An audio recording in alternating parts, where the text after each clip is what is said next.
இயேசுவின் நாமத்தினாலே அன்பின் வாழ்த்துக்கள். ஜான் பனியன் அவர்கள் எழுதிய மோட்ச பயண புத்தகத்தின் பாகம் 12 இன்று நாம் காணப்போகும் தலைப்பு அலங்கார மாளிகை. வானாதி அரசரே, நீரே எனக்கு துணை என்று கூறியபடி நடந்த கிறிஸ்தியான் சற்று தூரம் சென்றபின் தனக்கு முன்னால் ஓர் அழகிய உயரமான அரண்மனையை கண்டான். அலங்கார மாளிகை என்பது அதன் பெயர். நல்ல இடம்தான், இங்கு இரவு தங்கிவிட்டு செல்லலாம் என்று நினைத்த கிறிஸ்தியான் அந்த மாளிகையை நோக்கி உற்சாகமாக நடந்து செல்வதை நான் என் கனவில் கண்டேன். அந்த மாளிகைக்கு செல்லும் பாதை மிகவும் குறுகலாக இருந்தது. கூப்பிடு தூரம் இருந்த அந்த பாதையில் மறுபக்கத்தில் வாசல் காவலாளியின் குடிசை இருந்தது. துடிப்போடு நடந்து சென்ற கிறிஸ்தியான் பாதையின் 2 பக்கங்களிலும் 2 சிங்கங்களை கண்டவுடன் திடுக்கிட்டு நின்றுவிட்டான். கோழை, அவநம்பிக்கை என்னும் இருவரும் இந்த சிங்கங்களை கண்டுதான் திரும்பி போயிருக்க வேண்டும் என்று உணர்ந்தான். திடீரென ஏற்பட்ட பதட்டத்தால் அந்த 2 சிங்கங்களும் சங்கிலியால் கட்டப்பட்டிருப்பதை அவன் கவனிக்கவில்லை. திரும்பி போய்விடலாமா என்று அவன் தயங்கிக் கொண்டிருப்பதைக் கண்ட விழித்திருப்போன் என்ற வாயில் காப்பானோ, நீ என்ன கோழையா, ஏன் தயங்குகிறாய்? சிங்கங்கள் சங்கிலியால் கட்டப்பட்டிருக்கின்றன. இங்கு வருபவர்களின் விசுவாசத்தை சோதிக்கவே இவை கட்டி வைக்கப்பட்டுள்ளன. நீ இங்கும் அங்கும் வழிபிசகாமல் நடுவிலேயே நடந்து வந்தால் அவைகளை கடந்து விடலாம் என்று ஆலோசனை கூறினான். கிறிஸ்தியான் கவனமாக நடுவிலேயே நடந்து சென்றான். சிங்கங்கள் கர்ஜித்தன, ஆனால் அவைகளால் ஒன்றும் செய்ய முடியவில்லை. கிறிஸ்தியான் மகிழ்ச்சியோடு துள்ளி குதித்தபடி அரண்மனையை அடைந்தான். உன் பெயர் என்ன? நீ எங்கு போகிறாய் என்று கேட்டார் காவலாளி. முன்பு என் பெயர் பக்தி இல்லாதவன், இப்போது என் பெயர் கிறிஸ்தியான். நான் சியோனுக்கு செல்லும் பயணி. ராவாகிவிட்டதே, நான் இங்கு தங்கலாமா என்று கிறிஸ்தியான் கேட்டான். நல்லது, சியோனுக்கு செல்லும் பயணிகளுக்காகவே அதன் அரசரால் கட்டி வைக்கப்பட்ட மாளிகைதான் இது. இங்கு இருக்கும் பெண்களை அழைக்கிறேன். உன் பேச்சு உண்மையானால் உன்னை இங்கே அனுமதிப்பார்கள் என்று கூறிய காவலாளி ஒரு மணியை அடித்தார். அப்பொழுது விவேகம் என்ற பெண்மணி வந்து கதவை திறந்து என்ன காரியம் என்று கேட்டாள்.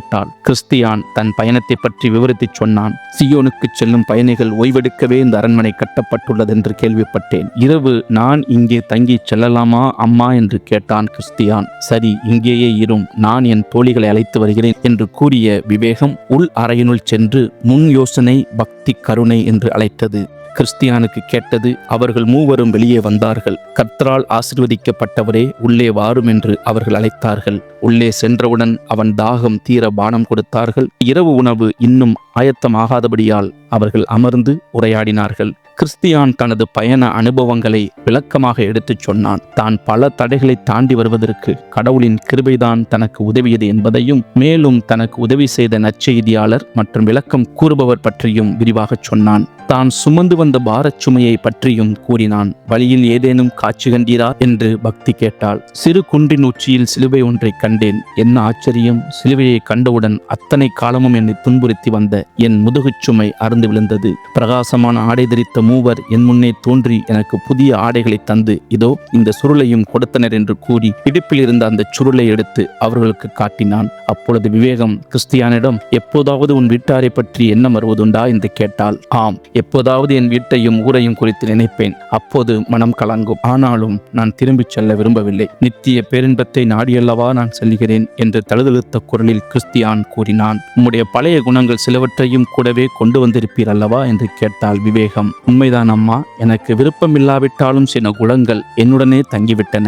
எங்கள் அலி நகரத்தை சேர்ந்தவருடைய மாம்ச இச்சை என்னோடு வந்தது உண்மைதான். இவற்றை நினைத்துதான் நான் கவலைப்படுகிறேன். என் வாழ்வுக்கேற்றவற்றை நானே தெரிந்து கொள்வதாயிருந்தால் அந்த பழையவைகளில் ஒன்றையும் வேண்டும் என்று விரும்பவே மாட்டேன். நல்லதை செய்ய வேண்டும் என்ற விருப்பம் எனக்கு இருந்தாலும் தீமையை செய்ய வேண்டும் என்னும் ஆசையும் அழிந்து போகவில்லையே என்று கவலைப்பட்டான் கிறிஸ்தியான். கருணை என்பவள் கிறிஸ்தியானிடம் தன்னுடைய கேள்விகளை கேட்டாள். உமக்கு திருமணமாகி விட்டதா? பிள்ளைகள் இருக்கிறார்களா?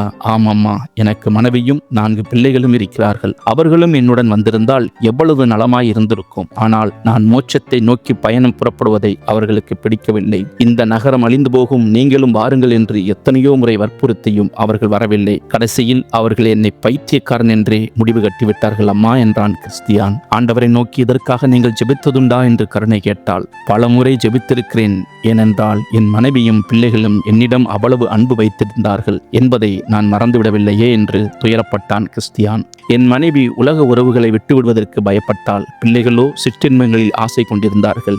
என்ன சொல்லியும் அவர்கள் மனம் மாறவில்லையே என்று அங்கலாய்த்தான் அவன். பின்னர் அவர்கள் ஜெபித்துவிட்டு உணவருந்தினார்கள். உணவருந்தும் போது தங்கள் அரசரை பற்றியும் அவரது மகா பெரிய பராக்கிரமத்தை பற்றியும் மரணத்துக்கு அரசனான அரக்கனோடு போர் புரிந்து வெற்றி கொண்டதை பற்றியும் பேசினார்கள். இதற்காக அவர் சிலுவையில் ரத்தம் சிந்தினதை பற்றியும் பேசினார்கள். பூமி எங்கும் அவரை போல் நேசரில்லை என்பதையும், எளியவனுக்கு உதவி செய்யும்படி அவர் தமது மகிமையெல்லாம் களைந்து போட்டார் என்றும், அவர் தமது குணநலனுக்கேற்றபடி குப்பை மேட்டில் வசிக்கிறவர்களாயிருந்த அநேகரை பிரபுக்கள் ஆக்கிவிட்டார் என்பதையெல்லாம் மகிழ்ச்சியோடு பேசி பேசி அவர்களுக்கு நேரம் போனதே தெரியவில்லை. பின்னர் அவர்கள் தூங்கச் சென்றார்கள். கிறிஸ்தியான் தங்கும்படி ஒரு மேல் அறை கொடுக்கப்பட்டது. சமாதானம் என்ற அந்த அறையில் கிறிஸ்தியான் நிம்மதியாக தூங்கினான். அவர் சிறியவனை புழுதியிலிருந்து எடுத்து எளியவனை குப்பையிலிருந்து உயர்த்துகிறார். அவர்களை பிரபுக்களோடு உட்காரவும் மகிமையுள்ள சிங்காசனத்தை சுதந்திரிக்கவும் பண்ணுகிறார். 1 சாமுவேல் 2:8. இன்னும் கிறிஸ்தியானோடு நாங்கள் பயணிக்கிறோம். எங்களோடு நீங்களும் பயணியுங்கள். தேவன் உங்களை ஆசீர்வதிப்பாராக. ஆமேன்.